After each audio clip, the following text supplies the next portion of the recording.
Հայր ջան, բարի օր։ Մի հատ կարճ բան ասեմ։ Սիոնիստական սիստեմը փչացնելու, քանդելու, ավիրելու, պառակտելու, խեղաթյուրելու եւ այլն երբեք չի փոխում։ Իրանք այդ ծրագիրը ունեն հստակ գրված ու տենց միջև վերջ տանում են։ Մի կարճ օրինակ բերեմ, ուզում ես որևէ մի նոր տեխնացու ընտրություններից խոսանք էլի։ Ուզում ես ինչ-որ ձև ազդել, վատ ազդեցություն ունենալ տվյալ ուրեմն տեխնացուի վրա, եւ եթե դու արդեն ազգի կողմից, ժողովրդի կողմից սիրված, վարկաբեկված անձ ես, ապա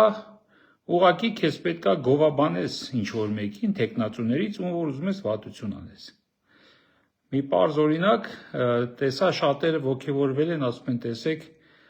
Լևոն Տեր-Պետրոսյանը, ուրեմն ասում է, որ Սամվել Կարապետյանը լավ կլինի։ Ես չեմ կարծում, որ դա օգուտ է Սամվել Կարապետյանին, նախ չեմ կարծում, որ Լևոն Տեր-Պետրոսյանը եւ իր աջակիցներից որևէ մեկը կգնա Սամվել Կարապետյանին ընտրելու, կարծեմ իրանք տեխնացու են, չէ, առաջադրել, ՀԱԿ-ը համենայն դեպս, եւ երկրորդը կարծում եմ հենց այդ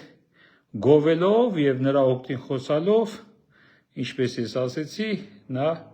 ուղղակի վատություն է անում տվյալ տեխնացուին։ Դա իմ կարծիքն է, կարա սխալ լինի, ես իմ կարծիքը ուղղակի հայտնեցի։